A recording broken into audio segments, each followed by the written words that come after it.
We're finally back for the week, and it's time to talk about that swing that Jac Caglianone had yesterday. We'll dive into it in this edition of Locked On Royals.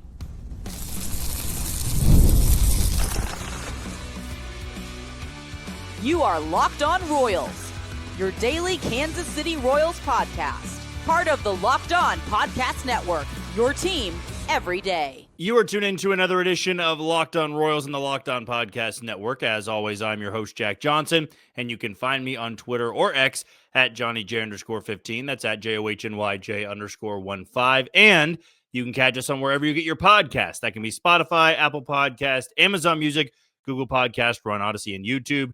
Just be sure to hit that follow button and subscribe. If you're a first-time listener, we're now back to a normal schedule. I was off on vacation at the tail end of last week, so you only would have seen 2 episodes. Wasn't able to get up a third one due to some last-minute chaos when leaving to the airport. Just kind of ran out of time. But going forward, 5 episodes a week, Monday through Friday. If we ever miss a day on a weekday, we'll always be sure to follow it up on a weekend with that 5th episode, unless, of course, I'm sick and not able to do them, or I have something else going on with work and we're just not able to get to 5. But I would say more often than not, we're always going to be bringing you 5 episodes a week.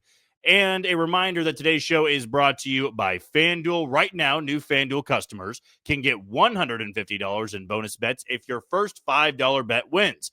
Download the app or head to FanDuel.com to get started today. Well, unfortunately, when I took the vacation, and I had this trip planned for quite a while, so there was nothing I could do about it, it just so happened to be at the same time that the Royals started their slate of exhibition games in spring training. So a couple of the talking points wasn't able to truly get to until today. Was somewhat active on Twitter on Sunday, but I remained unplugged for Wednesday through Saturday just to enjoy the vacation. I definitely kept up with what was going on, but for the most part, I wanted to stay off of social media, not be too tuned into it because I was on vacation, and everybody's got to take vacation at some point. We were just down in Surprise, Arizona, did a lot of work there. You can always check out our interviews with players and just some of the content we put out down in Surprise for the few days we were down there, but then taking the vacation, wanted to unplug a little bit.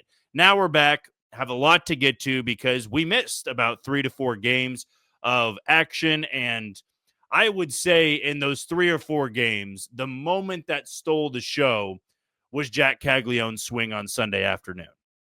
And I fully am aware that one swing is not going to change the perception of a player and how they perform the rest of spring training. That would be foolish of me to do. It also would be foolish for me to not acknowledge it and say it wasn't impressive, because what Jac Caglianone did yesterday was wildly impressive. It was the 3rd hardest hit ball in the StatCast era by a Royal. You had Jorge Soler on that list, and I want to say Bobby Witt Jr. was the other one, if I'm not mistaken. Ian Kraft, who does a great job putting out Royals content, he had the tweet actually out there. So instead of maybe getting it wrong here, I remember Jorge Soler was one of them there. The second one might not have been Bobby Witt Jr. I was wrong, so I'm glad I didn't lead you guys astray. It was Kendrys Morales on June 30th of 2016. Hit a ball 115.6 miles an hour. Soler's was 115.7 on September 4th, 2019. And Jac Caglianone yesterday in a spring training game against the White Sox hit one 115.4, 435 feet from home plate. It was his first hit of spring training. He's only had 2 at-bats. And if he doesn't get another hit the rest of spring, it's not going to be thrilling, I would say.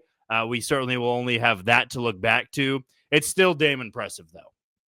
And that moment yesterday really showcased what he can do, what he's going to be able to do. And let's be clear, this was not against Garrett Cole.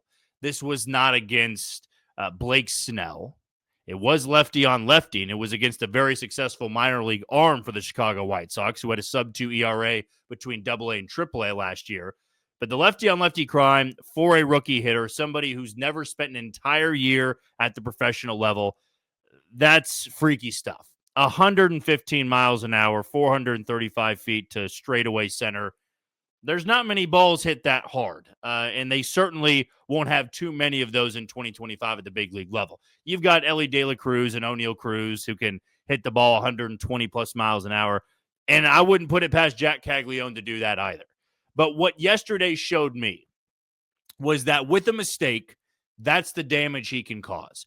And whether he comes up to Kansas City and has a 40 home run season or he never surpasses 10, you are going to see some bombs like this that stagger you almost. That when you're out at Kauffman Stadium or you're watching them on the road, it's going to take your breath away. That's the type of power this guy possesses. And it's clear that the Royals view him as a not 2 to 3 year piece of the team down the road. They view him as somebody that could help the big league club this year, but you have to take it really day by day, week by week, if you will. This is an extraordinarily talented player. This is also a player that has to refine his game, if you will. I was trying to think of the right term to use. And I wouldn't want to say retool his game, but Jac Caglianone understands that the type of hitter he was in college is going to have to adapt to better pitching, to better competition, to better talent. And that's what the Royals also have to figure out with him. Now, the power's there. That is always going to be there. Whether he figures it out to become a complete hitter or not, he is going to have this ability to hit the ball 115 miles an hour, 450 feet from home plate. That is just always going to be a constant. And when you're dealing with a big-time prospect, you hope that there is one tool that is far, in a way, better than the rest, and then you can develop those other tools. Sometimes you get lucky. You get a Bobby Witt Jr. who's a 5-tool player. But with Jac Caglianone, the power is 70-grade power. I mean, you could argue it might even be 80-grade power. You have a 40 to 50 home run guy in your minor league system at this point in time. And the tape measure shots that he's hitting aren't just the 450-foot bombs. It's how hard he hits them. And that should be the exciting part about this, is that exit velocity is going to allow him to go on tears in AA and in AAA. You hit the ball 110 plus miles an hour, let's say once a game, you're going to have a lot of hits fall because there's not going to be as good of defenders out there in the outfield. If you can do it to all fields, all the better. We saw that in the Arizona Fall League. He is going to strike out, quite a bit. That, to me, is going to be a constant, but it doesn't need to derail him as a prospect. I mean, you're striking out 40% of the time. That becomes an issue. But if he is a 30 to 40 home run potential player by next year and he's striking out 25 to 30% of the time, I can live with it. I truly can. I would love to see the approach be more shored up, if you will. I said refined earlier for parts of his game. But if you could increase the walk rate to maybe even 10% in his first year, that's where you are looking at a truly explosive talent. And I remember when Bobby Witt Jr. was coming up through the system, it wasn't too long ago, there were moments like this where he would hit the ball 110 plus miles an hour, and you just go, that's not normal for a lot of guys his age. And for Jac Caglianone, he is a college hitter. He spent years in the SEC, so he has faced strong competition, guys that are top prospects in other organizations. And no one spring training swing shouldn't dictate whether he's on the big league club or not. I have full confidence that he is going to start out the year in AA. I would say I am 90% confident in that, because I just believe that's the best place to start out his 2025 campaign. Yes, I know there's going to be people that believe he should be on the big league club because of the outfield depth and the lack of a true impact bat. You want him to get there. And this is just a glimpse, a taste of what he can do. But you want to make sure that's not the one-off. As I opened up this segment with, if he did nothing the rest of spring training, you'd be able to point to this and go, man, that was impressive. But you know who else also had a tape measure shot that left everybody in awe? It was Sully Matias. About 4 to 5 years ago, hit one well beyond the berm in left center field at Surprise Stadium, and we know that he never really made it further than, I want to say, AA with the Royals. Jac Caglianone is a better prospect than that. He's a more seasoned prospect than that because he played at the college level, and I firmly believe he will be up in Kansas City either this year or early on next year. That's just a hunch I have. That's not an inside source I got. It's just that I watched that type of play on Sunday and thought to myself, not many guys can do that. And when you have somebody that can hit the ball incredibly hard, which he did in college, which he did in the Arizona Fall League, which he did in Quad Cities last year, you feel like he's going to carry that in AA this year. And if you're hitting the ball hard, odds are going to tell you in baseball, those hits are going to start falling. Those hits are going to lead to extra bases. They're going to lead to balls that leave the yard. He's got the launch angle down, right? That's just becoming a power hitter in college, developing that part of the game. Also to mention, he's 6'4", 6'5", 240 pounds. He is a large human being, and that's one of the things I said down in Surprise. When he walks into the clubhouse, I mean, it's noticeable. He is a large human being, and he can hit the ball a long ways. But there's been guys that are large human beings and still can't hit it 115. This reminds me very much of a Giancarlo Stanton type, where Stanton, yeah, he's not very durable, and he's dealing with tennis elbow and both of his elbows. But when he hits the ball, it's going 115 to 120 miles an hour.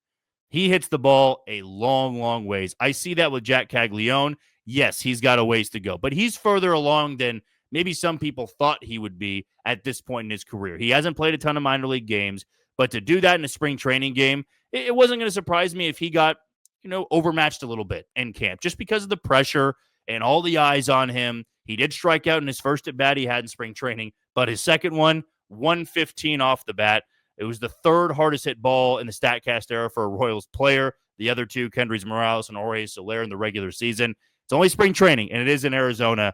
This won't be the first time we see it, and it certainly won't be the last. I expect multiple just moonshots and cannon shots off the bat of Jac Caglianone in 2025. And if we're lucky, maybe we can see it in Kansas City in 2025.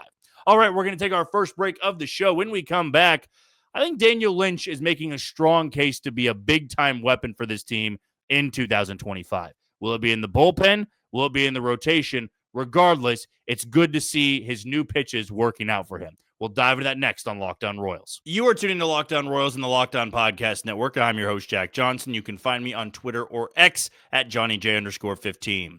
Want to give a shout out to our title sponsor in FanDuel. When the game tips off, the NBA action is just getting started, and there's no better place to get in on it than FanDuel, America's #1 sportsbook. With FanDuel, you can place live bets throughout the game, so even if you miss the opening tip-off or want to bet on a fourth quarter comeback, you can stay in on the action. And if you're looking for a bigger payout, you can even combine your live bets into a same-game parlay.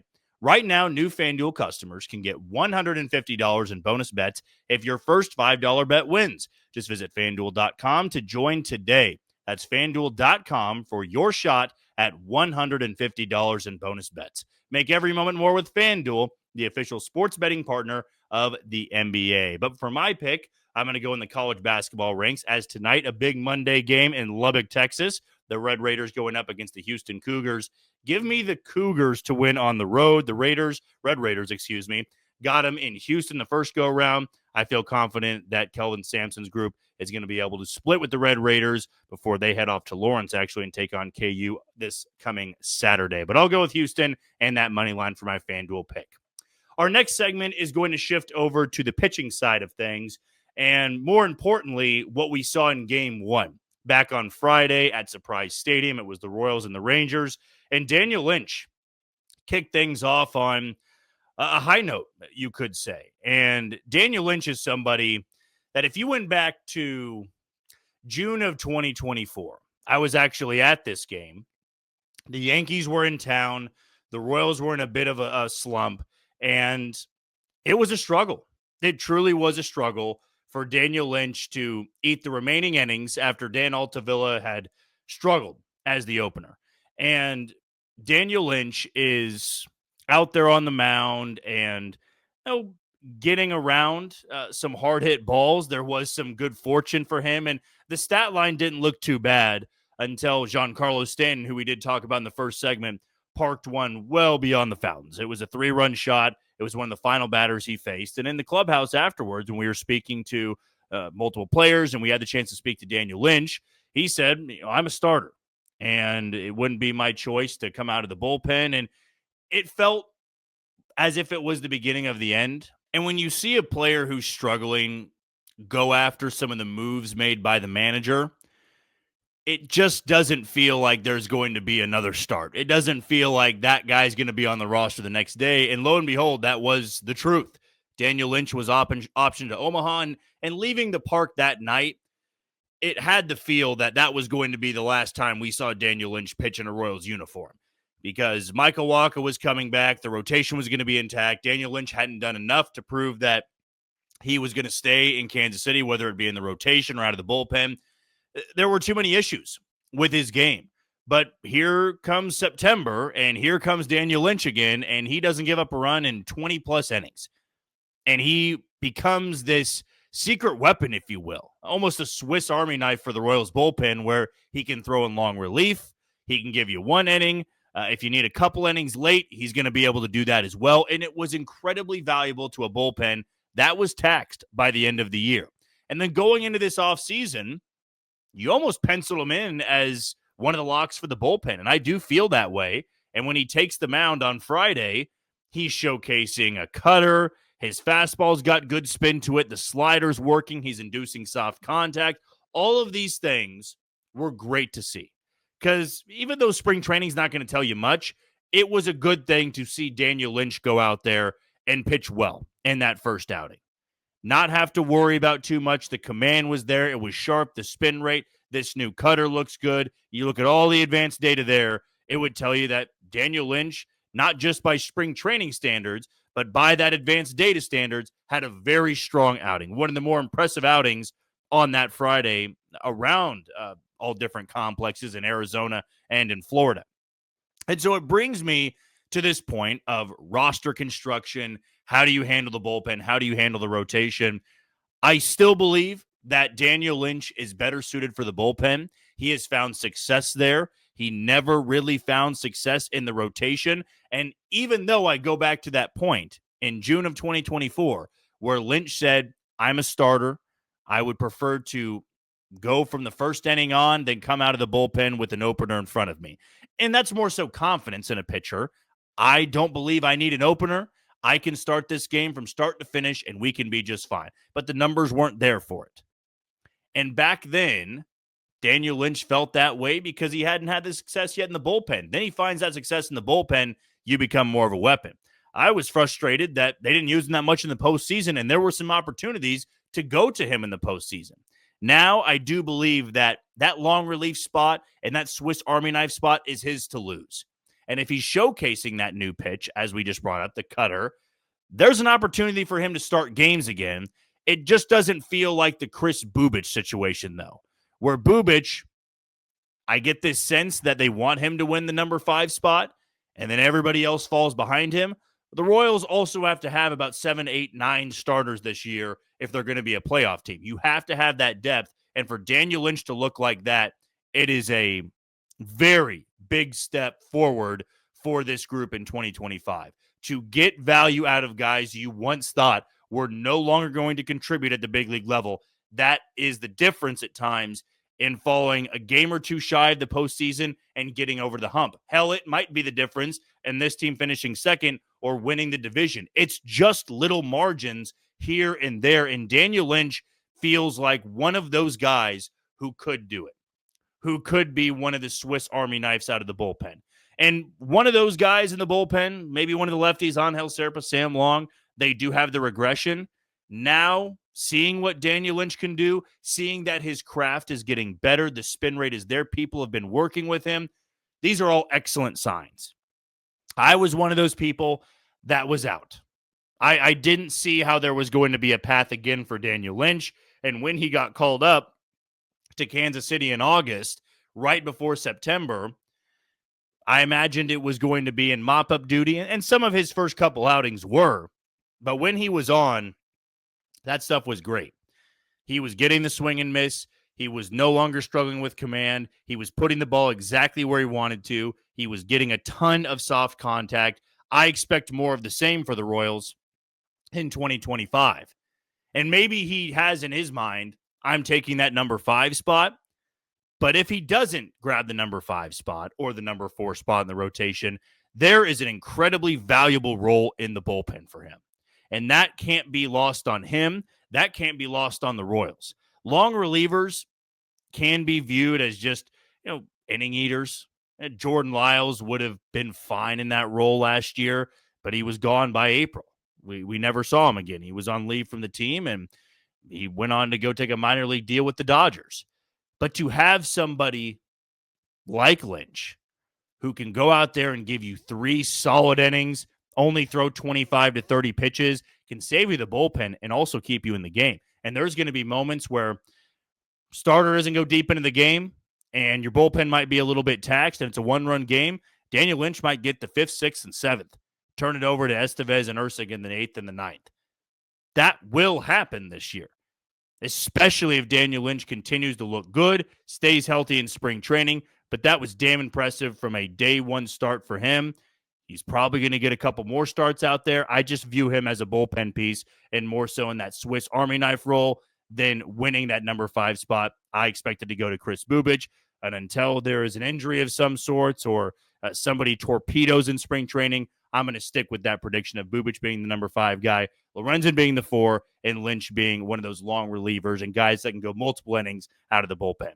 Okay, we're going to take our final break of the show. When we come back, does Tyler Gentry have a chance at making this roster on opening day? We'll dive into it next on Locked On Royals. You are tuned into Locked On Royals and the Locked On Podcast Network. I'm your host, Jack Johnson, and you can find me on Twitter or X at JohnnyJ_15. The final thing we're going to go over is another young prospect in the Royals organization, or maybe not young. He is 26 years old, but let's call him a prospect in the Royals organization that is making some waves early on in camp, and that's Tyler Gentry. Tyler Gentry, if I were to go back to this point last year, was one of the guys I talked to, and also one of the guys that was absolutely on my radar. It was before MJ Melendez turned in the 2024 season that he did, and Hunter Renfroe not being as durable, and Kyle Isbell not figuring things out at the plate. So I thought there was going to be an opportunity for Tyler Gentry. And he got that opportunity late in the season, late August, early September, only got 5 at-bats, never got on base, struck out 2 times. The Royals then went out there and brought in Robbie Grossman. They brought in Yuli Gurriel. They brought in Tommy Pham. They felt they needed to make more veteran moves to get to the postseason than rolling the dice with some of the younger players they had at the minor league level. Tyler Gentry showed up to camp and in these first couple of games has hit the ball incredibly hard. That seems to be a theme so far in Surprise, but has left the yard once, has smoked a couple of balls, has played fine out there defensively in the outfield, and it's the elephant in the room. The Royals' outfield depth is not very strong, and there are many unproven players that are either going to be starting or on the bench for the Royals in 2025. So how does Tyler Gentry fit in, and what all can you take away from 4 games in spring training in which Tyler Gentry's played, and I believe 2 of them? Number one, my rule with spring training numbers, especially when it comes to hitters, is they do matter, but only for specific players. And they matter for Tyler Gentry. They matter for Nick Lofton. They matter for Cavan Biggio. They matter for Dairon Blanco, who actually got scratched in the lineup today for Joey Wiemer, had Achilles tightness, so we'll see where that goes with Blanco. But Nelson Velasquez, he's another one. The numbers matter. The numbers don't matter for Vinny Pasquantino. The numbers don't matter for Bobby Witt Jr. The numbers don't matter for guys that are locks to make the team. They only matter for guys that are trying to make the team, are trying to win a bench spot, win a spot in the bullpen. It matters to them. The numbers matter for Carlos Hernandez and Steven Cruz and Evan Sisk and Luander Avila, because that's all you have to go off of when picking your roster for opening day.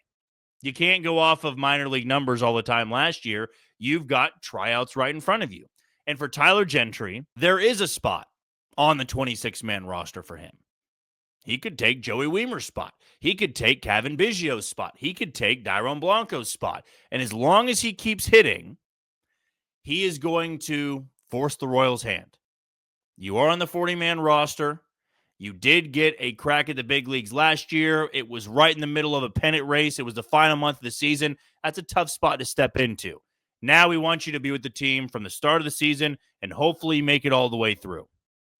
So those numbers, the hitting the ball hard, playing good defense, driving in runs, those are going to be numbers the Royals look at, and it might win him a job when they leave camp here in about a month. I will also add this, that as much as it does matter, it doesn't necessarily mean they're going to pick you when it's all said and done. The reason I say this is last year, there was a bench spot, a DH spot for Nelson Velasquez. And Nelson Velasquez showed up to camp after the Winter League, the Puerto Rican Winter League, and didn't look very good. Lots of strikeouts, didn't hit for average, wasn't really hitting for power. And you had Nick Pratto, who was the Royals' best hitter in camp. Had power to all fields. His approach looked great. He looked comfortable. The swing looked strong. The sound off the bat was loud. Everything about Nick Pratto's spring last year screamed 26-man roster, opening day roster. Might have even made the starting lineup because what we saw on opening day was Nelson Velasquez in the starting lineup. But the Royals went with Velasquez simply because they felt the ceiling was a bit higher. And last year, what he did in 2023, I'm speaking last year, the year before 2024, Velasquez went on that home run tear. They felt he could do it again. He didn't. And Nick Pratto, other than a pitching appearance in a blowout game, never had the opportunity to show that he could do it at the big league level, at least at the plate and in the field. It might be a similar path for somebody like Tyler Gentry. Joey Wiemer's somebody they went out there and acquired. They love the defense. They love the size. They love the pure power.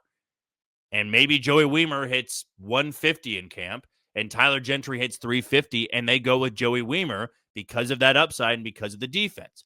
So what Tyler Gentry can do is just try to force the Royals' hand. Be the best version of yourself in camp where you make it hard on them. And unfortunately in baseball, it's not fair all the time. You could have a guy play his tail off like Pratto did, and they're still going to go with somebody that had a worse camp than you.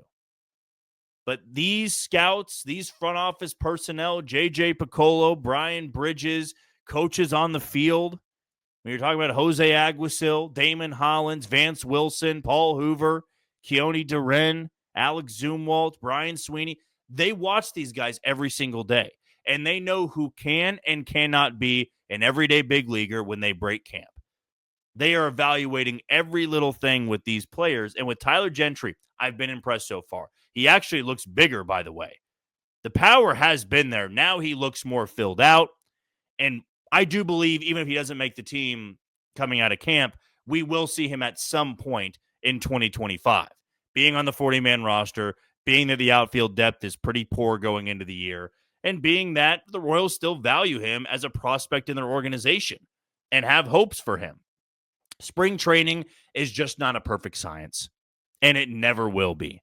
Somebody could go out there and lead the entire Cactus League in hitting, and they might view him as somebody that needs to go prove it in AAA for a few months. And I could see that with Tyler Gentry. I could tell you now, Tyler Gentry is not going to beat somebody out for a starting spot, but a opening on the bench is possible because the bench I have, or the projection I had, which came out about 2 to 3 weeks ago, Freddie Fermin is the backup catcher for this team. I have Kevin Biggio making this team. He's been impressive in the 2 games that he started in. The Royals are also moving him around a bit more. He played second base in his first start, and he played first base today. You see the Royals doing that with a utility player. That means they want them on the roster. That means they are trying to see how many spots he could fill. And if he continues to hit, that's a no-brainer for the Royals. That fills the Adam Frazier role, the Garrett Hampson role from last year. Nate Lofton, same exact thing. What Tyler Gentry doesn't have over those guys is he can't play the infield. He is a corner outfielder. And yes, the Royals' corner outfielders right now include Jonathan India in left, Melendez and Renfroe in right field and left field. Joey Wiemer can play one of those spots. But if you are an outfielder only, you have to do something other than just hit to prove that you are worthy of the spot. Dairon Blanco made the team last year because of his speed. He was able to steal bases. He was a weapon for late game scenarios. We've seen with Kyle Isbell take a starting job because of his defense alone. Melendez, yes, I totally agree. He's not done it yet at the big league level. They believe in the upside. He was a higher ceiling prospect than Tyler Gentry is, and Tyler Gentry was. There can be room for him if the defense really improves. He continues to hit. Maybe he can show that I can be a threat on the base paths, and the Royals will have a tough decision to make. They're also not there just to reward somebody for a strong spring. They might go to Tyler Gentry if he hits 350 in spring and say, that was phenomenal. You are on our radar. We need to make sure you can do it away from here. These are exhibition games after all. There are starters and everyday players that are working on things and not going 100%. So if you hit 350, 400, how legit is it? Well, they might want to see how legit it is in Omaha or in AAA or AA or high A for some of these guys. And for Tyler Gentry, he's on the outside looking in. But as I said, if you're a Tyler Gentry fan, you want him to make the roster. If he continues to hit and he can handle himself in a corner outfield spot, he might get the nod over a Blanco. Now with the Achilles tendon tightness, Joey Weimer, who hasn't been as impressive at the plate, has walked a few times. It's going to be a battle. There are position battles in camp, not many of them, but Tyler Gentry is certainly going for one of them. Okay, that'll do it for another edition of Locked On Royals and the Locked On Podcast Network. I've been your host, Jack Johnson. Thank you for making Locked On Royals your first listen today. For your second, find Locked On MLB as baseball guru Sully brings a daily blend of humor and baseball, keeping you updated on every rumor and story throughout the offseason. Find Locked On MLB on YouTube or wherever you listen to your podcast. Tomorrow, want to talk a little bit about Luander Avila, his new 98-mile-an-hour sinker and fastball, if the Royals could put him on the opening day roster, and a couple other position battles out there that we might not be talking enough about. But until then, you take it easy, Kansas City.